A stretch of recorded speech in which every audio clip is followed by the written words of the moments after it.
वो शंका ये है कि अम्बेडकराइट मूवमेंट में ये संख्या आज तक कभी काम में नहीं आई या कभी दिखाई नहीं दी है। ये मतलब इसको हम लोग दुर्भाग्य बोले, शोकांतिका बोले, लेकिन ये हकीकत है कि हमें अगर कोई मूवमेंट भी करना हो तो डीजे की जरूरत पड़ रही है कि डीजे रहेगा तो संख्या वहां पर उपस्थित होगी, अनलेस किसी मूवमेंट में ये संख्या दिखने में नहीं आ रही है। कहने का तात्पर्य ये है, आप सब लोगों को पता है यहाँ पर फलक झलक रहे, बाबा साहब आम्बेडकर के फलक झलक रहे, सावित्रीबाई फुले, ज्योतिबा फुले है, शिवाजी महाराज है। डॉक्टर बाबा साहब आम्बेडकर कहते हैं 1948 में जब वो एग्जीक्यूटिव काउंसिल में लेबर मिनिस्टर के पद पर से निकले, कंस्टिट्यूएंट असेंबली में मेंबर बनकर के ड्राफ्टिंग कमेटी के चेयरमैन भी बने, बावजूद उसके 1948 में डॉक्टर बाबा साहब आम्बेडकर किराए के घर में रहते थे, मूंगफलियां खाकर उन्होंने अपनी रातें गुजारी है। डॉक्टर बाबा साहब आम्बेडकर बनते 28 अक्टूबर 1954 को मुंबई के पुरंदर स्टेडियम में। बाबा साहब आम्बेडकर का बहुत इंपॉर्टेंट स्पीच है, आप सुनिएगा, जिसमें बाबा साहब आम्बेडकर बताते हैं कि मूंगफलियां खाकर मैंने रातें गुजारी है इस समाज के लिए। डॉक्टर बाबा साहब आम्बेडकर का जब महापरिनिर्वाण हुआ, बैंक अकाउंट में 350 रुपए, ऊपर से कर्जा, उनका बेटा यशवंतराव, बुद्ध भूषण प्रिंटिंग प्रेस बाबा साहब आम्बेडकर की प्रेस थी, उस प्रेस को बेचकर कर्जा चुकाया गया। डॉक्टर बाबा साहब आम्बेडकर इतने बड़े विद्वान, इतनी बड़ी संस्थाएं उन्होंने स्थापित की, नेशनल लेवल की, इंटरनेशनल लेवल की, रिपब्लिकन पार्टी ऑफ इंडिया स्थापित की, बड़े बड़े कॉलेजेस, एजुकेशनल इंस्टीट्यूट्स खोले। उस महान आदमी का पूरी दुनिया में जिसकी चर्चा होती है, उस अम्बेडकराइट विचारधारा का एक भी सांसद पार्लियामेंट में नहीं है।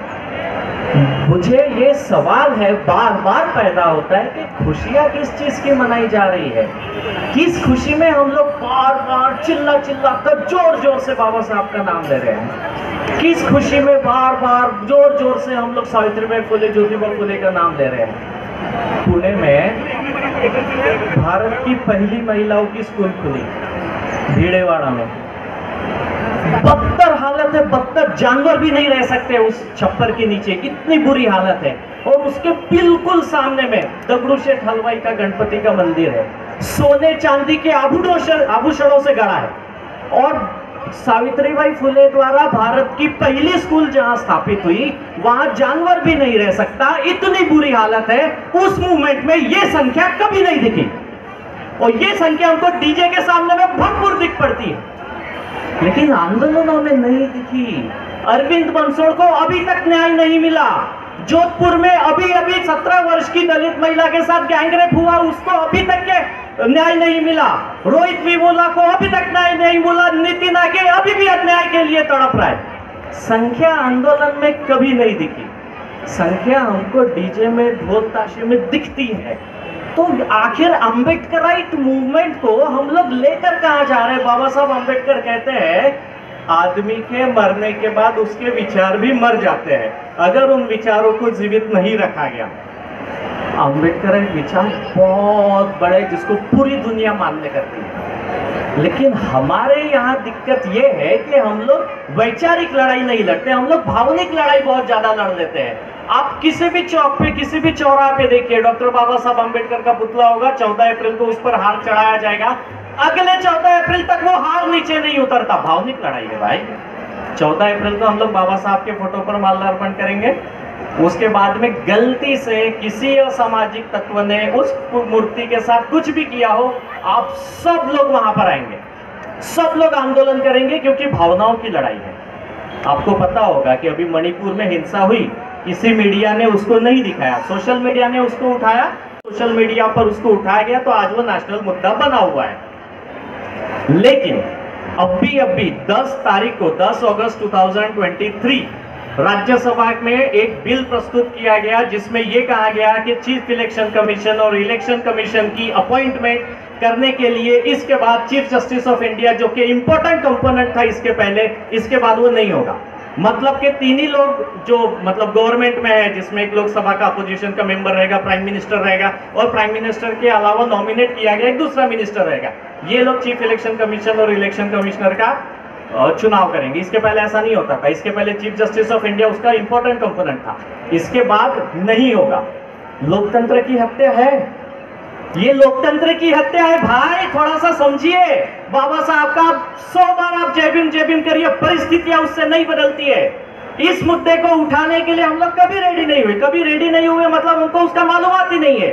हमें बस इतना मालूम है भीम सकाड़ी इस चौक पर है, वहां जाकर हमको बढ़िया डीजे में ढोल ताशे में नाचना, ये हमको बराबर पता है। लेकिन इस बात को किसी ने नहीं उठाया।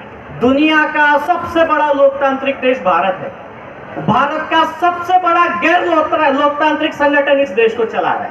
शोकांति का है भाई, दुनिया के सबसे बड़े लोकतांत्रिक देश को वो संगठन चलाता है जो लोकतंत्र को मानता ही नहीं है।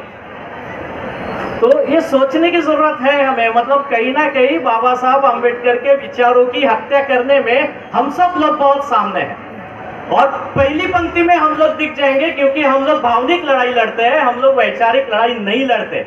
बहुत बड़ी शोकांति का है। और युवकों के लिए विशेषता मैं मतलब बाबा साहब आंबेडकर की उसी स्पीच का हवाला देकर आपको ये बताना चाहता हूँ कि बाबा साहब आंबेडकर के 3 गुरु हैं, हम में से हर किसी को पता है। बुद्ध, कबीर, फुले, हर एक आदमी जानता है। बाबा साहब के 3 दैवत भी है। बाबा साहब जिन 3 दैवत की पूजा करते हैं, बाबा साहब बताते हैं कि नॉलेज, दूसरा सेल्फ रिस्पेक्ट और तीसरा कैरेक्टर। बाबा साहब आंबेडकर ये भी कहते हैं कि मेरे 3 शौक है, मेरे 2 शौक है, कपड़ा और किताब। हम लोगों के शौक क्या क्या है भाई? किसी का सिगरेट होगा, किसी का खर्रा होगा, किसी का दारू होगा। बाबा साहब आंबेडकर बोलते हैं कि मेरा शौक कपड़ा और किताबें। हम लोग किस दिशा में जा रहे हैं? बाबा साहब आंबेडकर की वैचारिक क्रांति पूरी दुनिया में बदलाव ला सकती है। हमारे बिहारों में भी क्रांति हम लोग नहीं कर सकते यार। हमारे बिहार भी किसी ना किसी संगठन, किसी ना किसी पॉलिटिकल पार्टी ने अपने कब्जे में ले रखा है। 365 दिन उसमें ताले रहेंगे। 14 अप्रैल को खुलेगा, 14 अक्टूबर को खुलेगा, बाकी एक आध दिन खुल गया तो खुल गया। बाबा साहब आंबेडकर कहते हैं politics and religion, Buddha Dhamma, ये अलग अलग नहीं है, ये दोनों एक ही मायने हैं। लेकिन हम लोग क्या करते हैं कि बिहारों में पॉलिटिक्स करते ही नहीं है। हम लोग बिहारों में पॉलिटिक्स करते हैं कि बिहार का अध्यक्ष कौन बनेगा। बाबा साहब कहते हैं कि दोनों एक ही है, दोनों एक दूसरे से जुड़े हुए हैं। हम लोगों को उस दिशा में भी सोचना पड़ेगा। जहाँ गलियों में क्रांतियां नहीं होती है, वहां पर देश में क्रांति करना बहुत दूर की बात है। बूथ कैप्चर किए जाते हैं देश के बड़े बड़े संगठनों द्वारा। देश में अपनी सत्ता लाने के लिए बूथ कैप्चरिंग होती है। हम लोग बूथ छोड़िए यार, हमारे हर गली में एक नेता पैदा होता है और उसको कहीं ना कहीं हम लोग मतलब ये समझते हैं कि भाई जिस तरह से रिपब्लिकन पार्टी ऑफ इंडिया के कितने टुकड़े, 65 टुकड़े है ना। एक आदमी जब संगठन से जुड़ता है तो वो नया संगठन तैयार करता है और नया संगठन करते करते वो इतने टुकड़े होते हैं। 2014 में जिस पार्टी जो आज रूलिंग पार्टी है, 2014 में उसको मात्र 31% वोट थे, 69% वोट उनके अगेंस्ट थे, बावजूद उसके वो सत्ता पर राज कर रही है। 2019 में सिर्फ 36% वोट थे, बावजूद उसके वो देश पर राज कर रहे हैं। क्योंकि ये बाकी के जो 64% है ना, वो हमारी तरह टुकड़ों में बटे हुए हैं। अगर वो एक होते, एजुकेशन पॉलिसी नहीं लाई गई जिसमें आपकी शिक्षा की ऐसी तैसी हो गई, हम लोगों ने उस पर आवाज उठाया? हम लोगों को मालूम ही नहीं है, जो चल रहा है वो चल रहा है। महानगर पालिका जिला परिषद की स्कूलों में आप अपने बच्चों को भेजेंगे क्या? बिल्कुल नहीं भेजेंगे। आपकी शिक्षा की ऐसी तैसी हो गई, हमको उससे फर्क नहीं पड़ा। हम लोग जो काबिल है वो अपने बच्चों को प्राइवेट स्कूलों में, सीबीएसई के स्कूलों में भेज देंगे। आज भी गांव में, आपने जगदलपुर का नाम सुना है, छत्तीसगढ़ में जनजाति समाज के लोग रहते, चीटियां खाकर पेट पालते हैं भाई। हकीकत बहुत कोसों दूर है हम लोगों से। चीटियां खाकर पेट पालना आज की तारीख में 2023 में हम लोग जी रहे हैं और वो भी हम ही लोगों के भाई बहन है। हमें उससे फर्क नहीं पड़ रहा है क्योंकि हम लोग बाबा साहब की वैचारिक दिशा में जा ही नहीं रहे, ना हमें ले जाया जा रहा है। परिस्थितियां बहुत बुरी है। आने वाले 2024 में सारी चीजें परिवर्तित हो जाएगी। आप जिस आरक्षण के बलबूते पर हम लोग कहते हैं ना कि आज सूट बोर्ड पे हम लोग दिख रहे हैं, जिस आरक्षण के भरोसे दिख रहे हैं, पूरा आरक्षण बंद होने की कगार पे है। अब वो आरक्षण डायरेक्ट तो बंद नहीं कर सकते, तो सारी संस्थाओं का निजीकरण किया जा रहा है। किसी भी निजी संस्था में आरक्षण लागू नहीं होता। 2000 साल से जिनका आरक्षण था उसके खिलाफ कभी कोई नहीं बोला। 70 साल से हम लोग आरक्षण ले रहे हैं और उसके खिलाफ आंदोलन ही आंदोलन हो रहे हैं। ढेरों रेट पिटीशंस डाली जा रही है, कोर्ट के माध्यम से, पार्लियामेंट के माध्यम से, हर जगह आरक्षण का विरोध किया जा रहा है। हमें उससे फर्क नहीं पड़ रहा है। क्योंकि अभी आज की तारीख में हम लोग साबुत है। आने वाले साल भर में परिस्थितियां इतना गंदा मोड़ ले सकती है कि जिस खुशी में हम लोग आज यहाँ पर उपस्थित है, बाबा साहब का नाम ले रहे हैं, आने वाले समय में आप वो भी ले पाएंगे, इसका भी डाउट है। रिजर्वेशन हम लोगों को मिलता है आज की तारीख में, रिजर्वेशन का इम्प्लीमेंटेशन आज भी नहीं हो रहा है रिजर्वेशन रोस्टर के माध्यम से। अगर आपको पता हो, बहुत टेक्निकल चीजें हैं और यहाँ पर सिर्फ 10 मिनट दिया जाता है बाबा साहब जैसे महापुरुष के बारे में बात करने के लिए।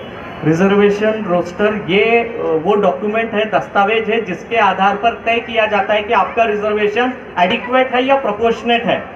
टेक्निकल टर्म्स है, एडिक्वेट रिप्रेजेंटेशन बाबा साहब ने कहा है, मतलब 100 लोगों की अगर नौकरियां है तो उसमें 100 के 100 schedule caste, schedule tribe, OBC के हो सकते हैं। उस 100 में से 90 हो सकते हैं, हमको मिलता सिर्फ 50 है, क्योंकि उतना हम लोगों का कोटा तय किया गया है।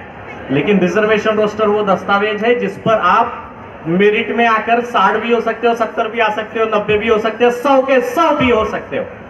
सरकारें उसका पालन नहीं करती और हमको उससे फर्क भी नहीं पड़ता, क्यों मालूम ही नहीं है, क्योंकि बाबा साहब की वैचारिक दिशा हमारे पास है ही नहीं। और ये बहुत बड़ा दुर्भाग्य है साहब। आप लोग उस महान नेता के, उस महापुरुष के हम सभी लोग वारस हैं, जिसकी वैचारिक क्रांति ने देश और दुनिया की दिशा बदली है, जिसको आज भी पूरी दुनिया पूरे जद्दोजहद से कहती है कि हम अम्बेडकराइट विचारधारा को एक्सेप्ट करना चाहते हैं और हम लोग उससे दूर होते जा रहे हैं।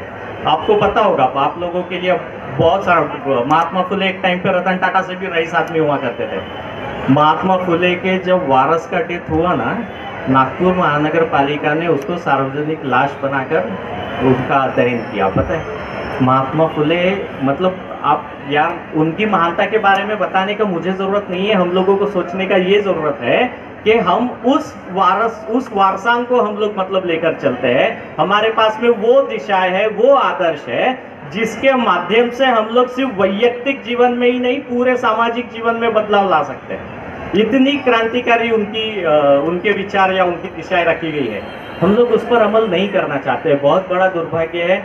समय है अभी भी, 1 साल हम लोगों के पास में। अगर यही संख्या हमको मतदान के समय में दिखती है, यही संख्या हमको अगर किसी अन्याय के विरुद्ध लड़ने के लिए अगर कोई आंदोलन करने की जरूरत पड़ी तो वहां पर दिखती है, तो ये दिशाएं बदल सकती है। अनलेस जैसा चल रहा है वैसा चलने दीजिए। आने वाले समय में जब ये SC ST समाज नौकरियों से बाहर हो जाएगा, जब आपको स्कूल में एजुकेशन नहीं मिलेगा, जब आपको मतलब आपको पता होगा कि सिर्फ खिचड़ी के नाम पर आपको महानगर पालिका जिला परिषद के स्कूलों में एजुकेशन मिलता है, एजुकेशन नहीं मिलता। CBSE की स्कूल में NCERT पढ़ाई जाती है, सभी कॉम्पिटिटिव एग्जाम्स में NCERT चलती है, आपके स्टेट बोर्ड की किताबें कहीं नहीं चलती। बावजूद उसके हमारे बच्चे सिर्फ स्टेट बोर्ड में पढ़ते हैं, क्योंकि हमारे पास पैसा नहीं है और शिक्षा हमारे पास में नहीं रही है। Doctor Baba Saheb Ambedkar states and minorities में ऐसा बताते हैं कि सभी इंपॉर्टेंट सेक्टर्स वो गवर्नमेंट के आधिपत्य में होने चाहिए, गवर्नमेंट के कंट्रोल में होनी चाहिए। सभी की सभी इंपॉर्टेंट सेक्टर्स जिसमें health care facilities, education, finance, ये सारी चीजें आती है। जिस तरह से बाजारीकरण हो रहा है, ठीक उसी तरह से शिक्षा का, हेल्थ केयर का भी बाजारीकरण हो रहा है। लेकिन ये चीजें अब हमारे हाथ से बाहर होते जा रही हैं, और जब ये चीजें हम लोगों के हाथ से बाहर हो जाएगी, हम लोग अपने परिवार वालों को, हमारे रिश्तेदारों को मेडिकल में इसलिए डालते हैं क्योंकि प्राइवेट में पढ़ने के लिए पैसा नहीं, अब उसकी डेथ हो जाए तो मेडिकल में हो जाए, इसके लिए हम लोग मेडिकल में अपने परिवार वालों को डालते हैं। हेल्थ केयर फैसिलिटीज अब हमारे कंट्रोल में नहीं रही। धड़ल्ले से जिस तरह से स्कूलें खोली गई, उसी स्कूलों से धड़ल्ले से हॉस्पिटल्स खोले जा रहे हैं, जिस पर हमारा कंट्रोल नहीं है। और अगर हम लोगों को ये परिस्थितियां बदलनी है तो बाबा साहब के, महात्मा फुले के विचारों का आदमी हम लोगों को संसद में बिठाना पड़ेगा। और ये हमारा दुर्भाग्य है कि हम लोग इस दिशा में काम नहीं करना चाहते। हम लोगों का ये दुर्भाग्य है कि बाबा साहब आम्बेडकर के विचारों के 10 लोग एक ही कॉन्स्टिट्यूंसी से खड़े रहेंगे और हम लोग उसमें बार बार विभाजित होते रहेंगे। जैसा अभी मैंने बताया, 64% इस सत्ता के विरोध में है, बावजूद उसके 36% वाला राज कर रहा है, क्योंकि हम लोग टुकड़ों में बटे हुए हैं। और जब भी मित्र मंडल के माध्यम से आप इतनी बड़ी संख्या में एक जगह पर अगर उपस्थित हो सकते हो, तो यही संख्या आप लोग किसी आंदोलन में अगर दिखते हैं, किसी क्रांतिकारी बदलाव में अगर दिखते हैं, तो यकीन मानिए दोस्त, ईमानदारी से यकीन मानिए कि आने वाला कल बाबा साहब आम्बेडकर का होगा। आप लोगों ने आज तक 1947 से लेकर 2014 तक आप लोगों ने गांधी जी का भारत देखा है, महसूस किया है, जिया है।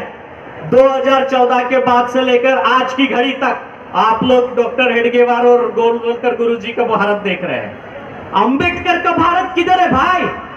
भारत का सबसे बड़ा विद्वान, भारत का जिसने संविधान बनाया, जिसकी कल्पना पर रिजर्व बैंक ऑफ इंडिया खड़ा है, उस अंबेडकर का भारत किधर है? ये हम लोगों की जिम्मेदारियां है कि हम लोगों ने अंबेडकर के भारत को बनाने में अपना योगदान आज तक नहीं दिया। रिजर्वेशन के भरोसे शेड्यूल कास्ट शेड्यूल ट्राइब की 2 पीढ़ियां रिटायर हो गई है, तीसरी पीढ़ी अभी चल रही है। ओबीसी की 1 पीढ़ी रिटायर हुई है, दूसरी पीढ़ी अभी आ रही है।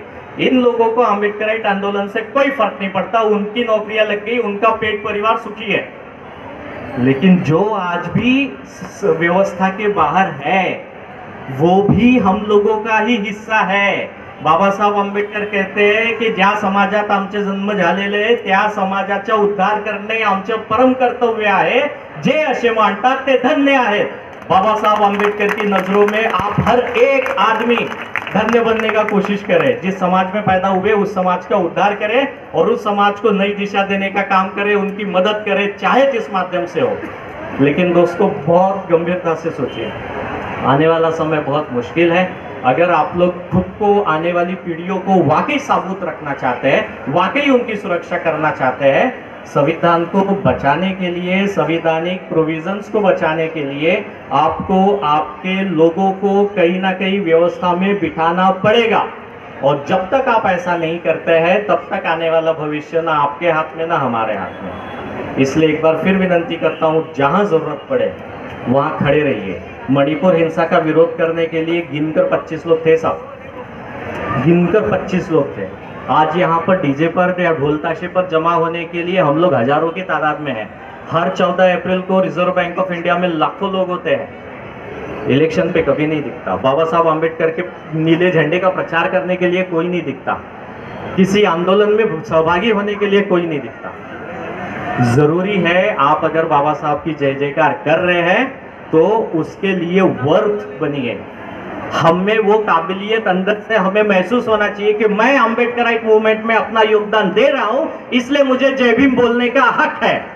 कोई निकालेगा, हर कोई पैदा होगा, हर कोई मर जाएगा, लेकिन आपको एक अम्बेडकराइट लाइफ अगर जीनी है तो बहुत जरूरी है कि आप उस दिशा में काम करें।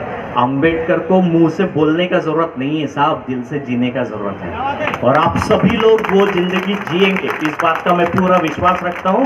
और आप सभी लोग सुने, इसके लिए बहुत बहुत शुक्रिया। बातें हम लोग बहुत कर सकते हैं, घंटों बात कर सकते हैं, लेकिन आप लोग मतलब ये भी बोलेंगे कि भाई आगे वापस डीजे और वापस से डांस शुरू हो तो मजा आ जाए। इसलिए मैं अपने आप को यहाँ पर रोकता हूँ और आप सभी लोग मतलब आने वाले आंदोलन में खड़े होंगे और आप सभी लोगों के चेहरे फिर से एक बार झलकेंगे, इस उम्मीद के साथ। जय भीम।